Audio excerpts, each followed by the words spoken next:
Welcome to Listen Up, the Buescher Bible Podcast. I'm Samuel. We're going through Proverbs. We're looking at what is wisdom and what's wisdom in different areas of life is what Proverbs covers. So, like I've said before, the fear of the Lord is the beginning of wisdom. If you don't believe that, if you don't get that, you're just always going to be a little bit off. So, let's get started. This is chapter 3 today. And chapter 3, man, some of my favorite verses are in chapter 3, honestly, in the whole Bible. So I'm going to read some of these verses. I don't think I'm going to read this whole chapter tonight, but I'm going to read a decent amount of it. So remember, this is Solomon. He's writing to young men, and most likely was writing to his own sons when he wrote the book of Proverbs. And so it really has a very family bent to it. And you see that in verse 1 of chapter 3. It says, "My son, do not forget my law, but let your heart keep my commands. For length of days and long life and peace they will add to you." So really, this is somebody that loves you, who is writing to you the things that are necessary for you to enjoy your life, to have peace, to have many days. This is not somebody that just wants to make your life miserable. This is not somebody that doesn't care about you. This is not somebody that is trying to push their political agenda. This is literally somebody that's like, hey, I know the right way to live. And if you listen to me, then your life is going to be so much better. And I care about you so much. So I want you to have the best life possible. And then this is what he says. "Let not mercy and truth forsake you. Bind them around your neck. Write them on the tablet of your heart. And so find favor and high esteem in the sight of God and man." This is one of the most basic things, but something that I think that we forget about a lot in our culture and society today. If you want friends, you have to be kind. And if you walk in mercy, then you're walking in the Lord's favor. It's really easy to be somebody that's very harsh, somebody that complains all the time. It's very easy to be somebody who hates those who hate them.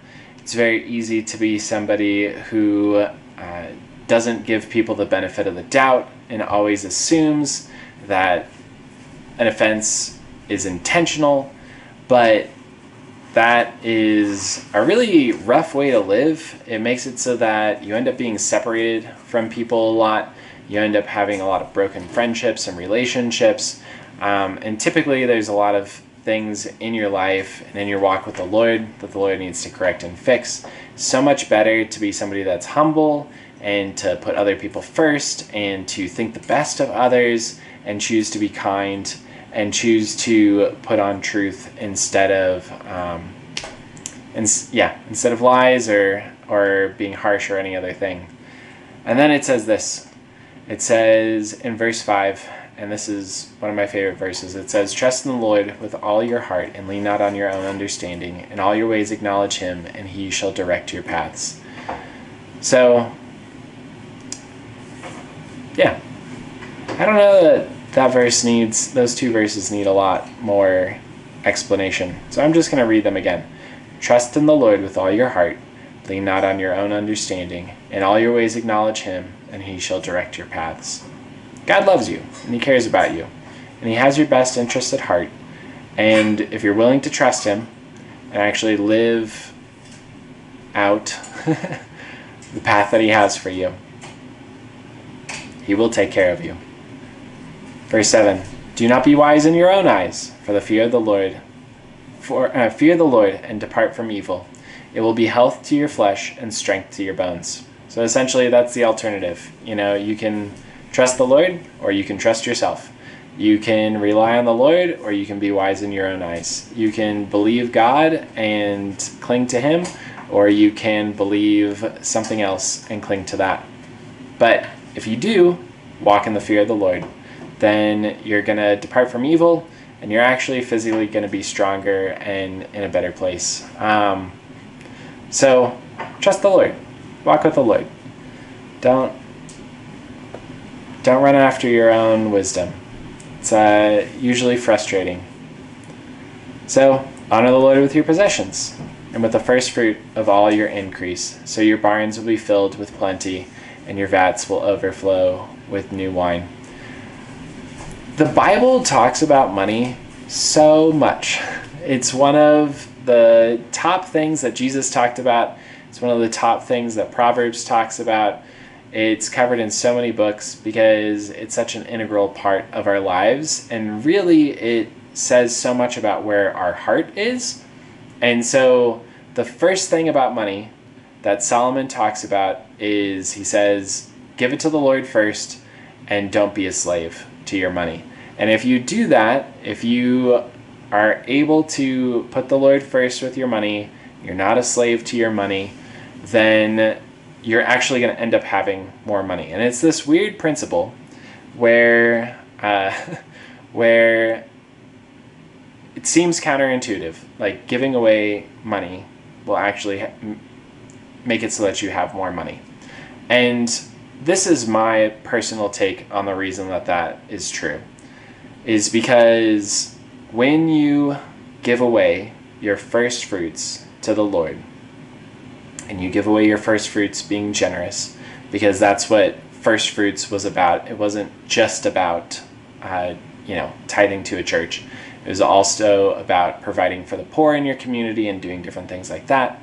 When you do that, it makes it so that your money doesn't, A, control your life, and B, it makes it so that you already know that you have less to live on, so you're going to be wiser with how you distribute the rest of your money.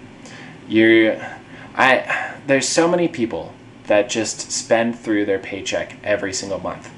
And a big part of the reason that that happens is because they don't set aside their money first for the most important things. And so they're just like, oh, I have money in my account, I'm going to spend. And then they get to the end of the month and rent is due and their car payment is due and all of these things are due. And then they're like, I don't have any money. What happened to all of my money? Or they say, I don't have any money. I should make more money. Or they say something along those lines. There's always an excuse. There's always a reason why they didn't have any money. And it's mostly because of a lack of discipline. There's a reality that if you don't make enough money, like you don't make enough money. So there's a real thing about being below the poverty line. But a lot of it is just how you structure your life, what your values are. A lot of people are house poor. They get way too big of a house, and then it eats into every other part of their life. There's a lot of people that are car poor. They're like, I have to have this really nice car. If I don't have a really nice car, then people are going to think that I'm a loser, or I won't be able to get to work reliably, or, there's some good excuses and there's some bad excuses for that, but it doesn't change the fact that they're car poor.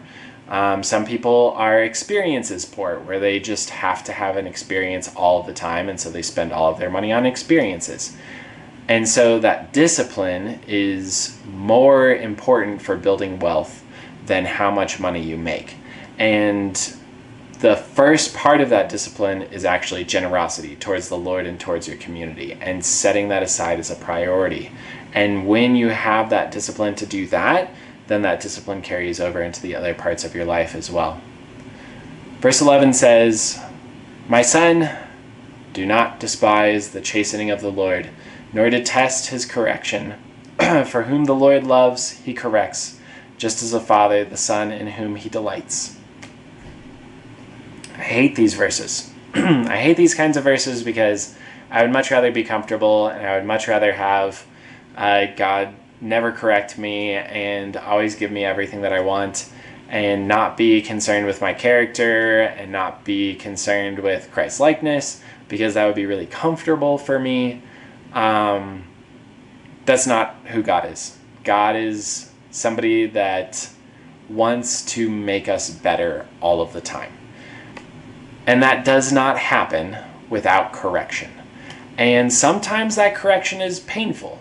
But when we are trained by correction, it only produces good in our lives. Some things are really hard. And there's a little bit of a difference between correction and trials as well.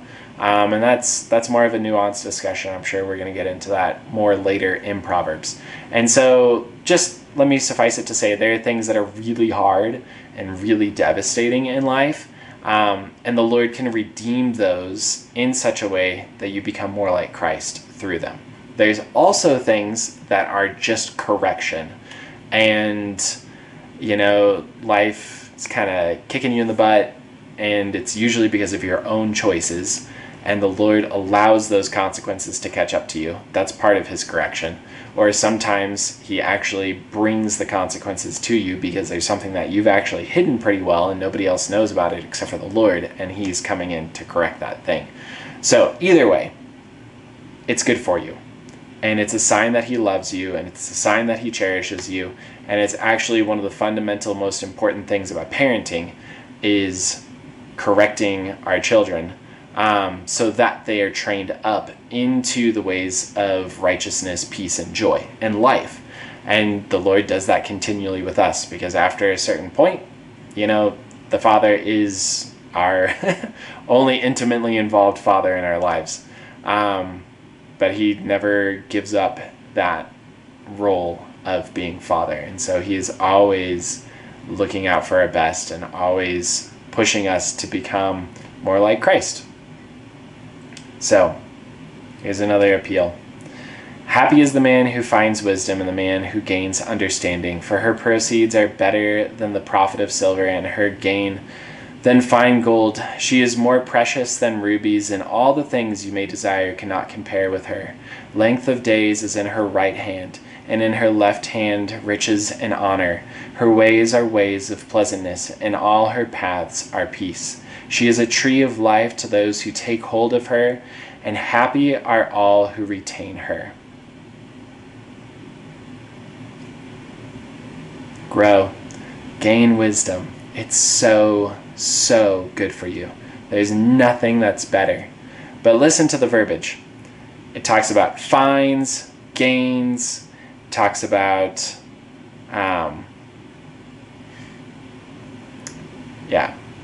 peace, a path, ways. These are things that are a journey. They're something that you have to take hold of. Again, nobody accidentally becomes wise. It's a process of learning and growing, and the more that you apply yourself to that process, the faster you grow and gain wisdom and understanding. So it's a choice. It's a choice, and that's why there's an appeal. It says, hey, choose this good thing, even though it's hard work to get there. The Lord by wisdom founded the earth. By understanding he established the heavens. By his knowledge the depths were broken up, and clouds dropped down the dew. So even the Lord by wisdom founded reality. And if you want your reality to be founded on a rock solid foundation, founded on wisdom, which starts with the fear of the Lord. And it ends with the fear of the Lord. And everything comes back to a right relationship with God and living in the light of that. My son, let them not depart from your eyes. Keep sound wisdom and discretion, so they will be life to your soul and grace to your neck. Then you will walk safely in your way, and your foot will not stumble. When you lie down, you will not be afraid. Yes, you will lie down, and your sleep will be sweet. Do not be afraid of sudden terror, nor of trouble from the wicked when it comes. For the Lord will be your confidence, and will keep your foot from being caught. Do not withhold good from those to whom it is due, when it is in the power of your hand to do so. Do not say to your neighbor, go and come back, and tomorrow I will give it, when you have it with you. Do not devise evil against your neighbor, for he dwells by you for safety's sake. Do not strive with a man without cause, if he has done you no harm. So, here's another principle of wisdom. And that's simply to not be lazy in human relationships, and to be diligent about pursuing other people's best. So the motivation on this is, let's say that the guy has somebody's cow, and, it's a milk cow, and he's promised it in payment to this other person. But he still wants to gain more benefit from this milk cow. So he says, oh, come back tomorrow, I'll give it to you tomorrow, because he wants to get more milk from this cow. Well, that's actually an evil thing to do to your neighbor who rightly deserves that cow. Like, you need to give it to them, even though you aren't going to get as much of what you want. And, in our modern context, some of the ways that plays out are just simple things like, somebody mows your grass and you just don't pay them on the day that they do that. Instead, you wait and you let the bill wait until the end of the month before you pay that person.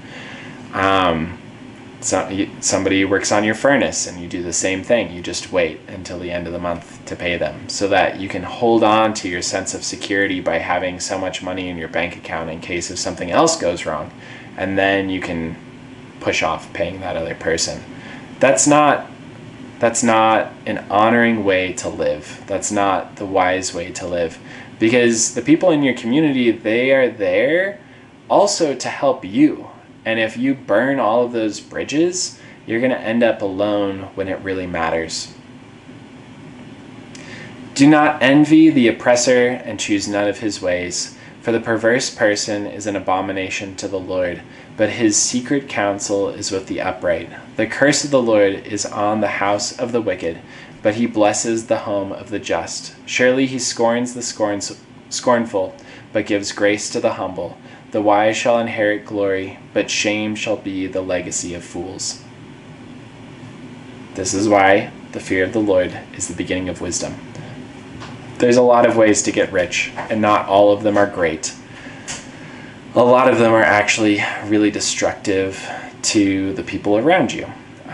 They're evil, they're unjust, they are terrible for society, and you know what? The word makes it really clear, especially Proverbs, that not only is that action an abomination, but those people are an abomination to the Lord. The Lord loves everyone. He loves the whole world. He gave his son so that anyone who believes in him would not perish but have everlasting life. But there is this dichotomy with that. Like, that is very true. That's absolutely true.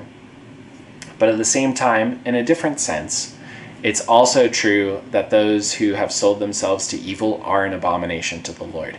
And the Lord still reaches out to them in love and calls out to them in love, but they are so opposed to God that God is opposed to them.